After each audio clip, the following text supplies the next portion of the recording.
Bonjour et bienvenue dans cette nouvelle vidéo. Comment allez-vous? Moi je vais super bien. Pour celles qui me suivent depuis longtemps, vous savez où je suis, hein? On est ici pour quelques jours, pour ce long week-end voilà, de fin mai. Je voulais vous filmer cette vidéo. J'ai découvert cette astuce en dessous de mes vidéos. Voilà, c'est une abonnée qui a partagé cette astuce.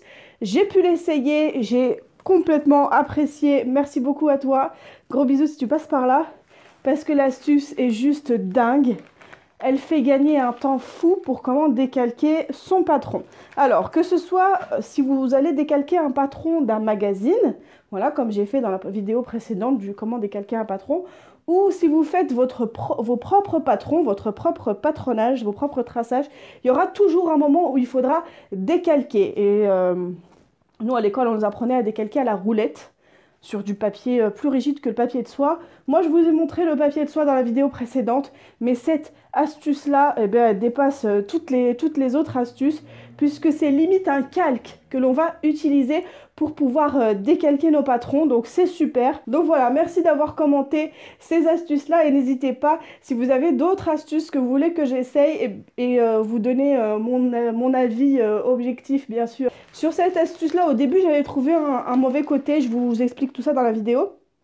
Mais finalement, je vois que des bons côtés. Voilà, donc n'hésitez pas à laisser vos astuces en commentaire. Vous avez le groupe Facebook, je le mets toujours dans la barre d'infos si vous voulez communiquer voilà, avec un cercle plus restreint autour de la couture et de la création, etc. Et un grand merci à tous les nouveaux abonnés. Vous avez été hyper nombreux à vous abonner ces derniers temps. Je vous en remercie énormément. N'hésitez pas à liker la vidéo si elle vous aura plu. À la fin de la vidéo, bien sûr, abonnez-vous si ce n'est pas encore fait. Voilà, c'est gratuit, il y a juste un petit bouton à appuyer et puis c'est fait. Voilà, je vous laisse avec la vidéo. Donc, de quoi s'agit-il pour pouvoir décalquer? Alors, on va décalquer de façon hyper rapide et hyper précise, vu qu'on va utiliser limite un calque. C'est limite un calque avec cette astuce-là. Donc, c'est ceci, voilà. Je l'ai pris au rayon bricolage et ce sont des sachets pour gravat, des sachets poubelles pour gravat, donc ils sont hyper résistants et ils sont de cette couleur-là parce qu'ils sont repliés. J'ai déjà décalqué la moitié, enfin la moitié, plus de la moitié de mon patron avec ça. Voilà ce que ça donne. Voilà. Hop. Voilà ce que ça donne. Donc on le voit comme ça, voilà, vous le voyez en transparence. Ça donne ça au final. Ça donne un patronage du coup qui est, eh bien j'allais dire imperméable, qui est pas rigide du tout, vous voyez, et que l'on peut épingler sans aucun souci. Donc j'ai trouvé que des avantages à cette technique-là, c'est pour ça que je voulais vous la partager. J'ai pratiquement tous mes patrons hein, là, qui sont là. Je vais venir les épingler entre eux, hop. Ensuite, je vais pouvoir les plier et les ranger, les mettre dans une enveloppe ou les ranger, quelle que soit votre méthode de toute façon de rangement, vous pourrez les ranger comme du papier de soie. Moi, en général, j'utilise du papier de soie, mais je n'utiliserai plus de papier de soie, voilà. Voilà, j'utiliserai que ça. Donc, moi, je les ai achetés comme ça en rouleau, voilà. Donc, je suis venue les dérouler. Donc, ça donne ça. Vous voyez? Ça donne ça. Donc, c'est un sac, hein, c'est un grand sac à gravats, voilà. Ici, on a une partie qui est ouverte, voilà, pour mettre les gravats à l'intérieur. Et de l'autre côté, on a une partie qui est soudée. C'est logique. Donc, on va prendre une paire de ciseaux. Donc, on va venir découper cette partie-là, voilà. Je vais suivre le traçage. Hop. Ça se coupe hyper facilement, hyper rapidement. Donc, ensuite, ça nous donne ça, ça nous donne un tube. On va venir couper une des deux parties. Voilà. Donc je viens là, ici, et je viens couper. Voilà. Et ça va nous donner bien sûr une grande feuille, une très grande feuille.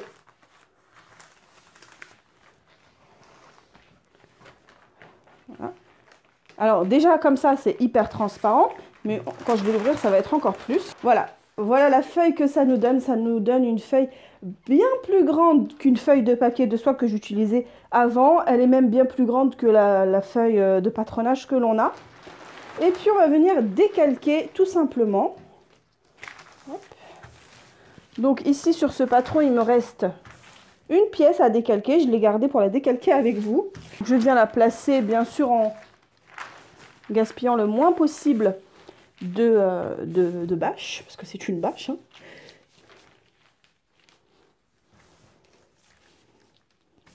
Voilà. Alors, en lisant cette astuce, j'avais deux craintes. La première crainte, c'est que mon stylo s'efface. Et dans un premier temps, je suis venue utiliser un feutre permanent. Je pensais que c'était une très bonne solution, sauf que ça m'abîmait mes règles équerres, etc.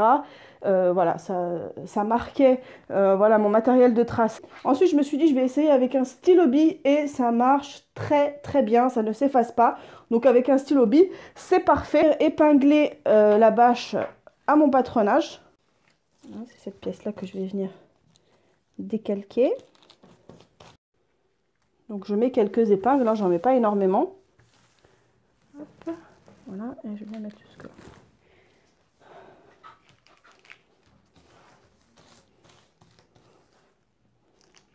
Voilà. Donc avec un stylo bille, je vais venir prendre le bleu, voilà. Et je vais venir, hop, décalquer à la taille que je souhaite. Donc pour moi, c'est cette taille-là.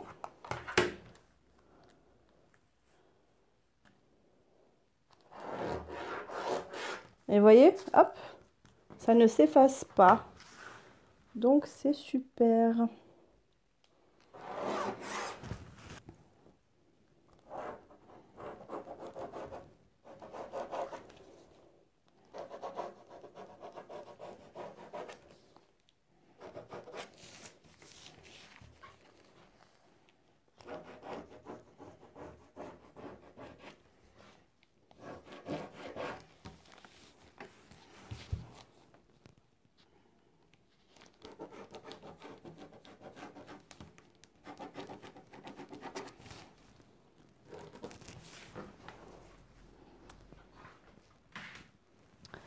Donc voilà, comme d'habitude, on vient tout décalquer. Si on a des crans, on vient eh bien, mettre nos crans.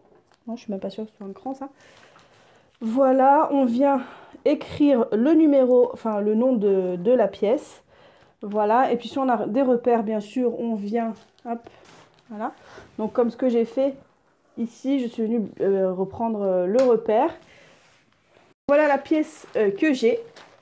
Elle est tracée ici. Comme d'habitude, donc je vais venir tracer mes valeurs de couture et couper ma pièce tout simplement. Sauf que celle-ci, c'est une pièce qui est avec une autre. Donc là, je vais couper à 1 cm du bord. Hop.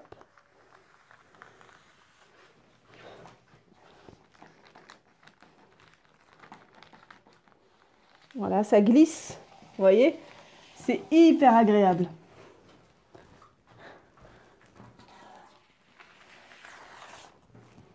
Donc, je récupère tout ça pour une autre réalisation plus tard. Voilà, je vais venir le plier et le ranger avec mon matériel de coupe. Le scotcher avec l'autre. Voilà, donc c'est une jupe assez large, une jupe circulaire. Et donc, je vais pouvoir les scotcher sans aucun problème. J'ai déjà essayé, donc c'est pour ça que je vous montre aussi cette astuce. Vu qu'elle est vraiment complète, on peut scotcher. Donc là, je scotche avec du scotch magique. Voilà, j'ai pris l'habitude d'utiliser ce scotch-là pour mes patrons, mon patronage.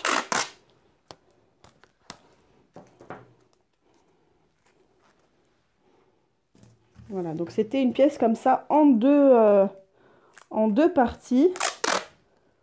Comme il y a souvent dans les très grandes pièces. Et voilà, vous voyez, c'est hyper solide. Voilà, ça tient comme si c'était du papier, quoi.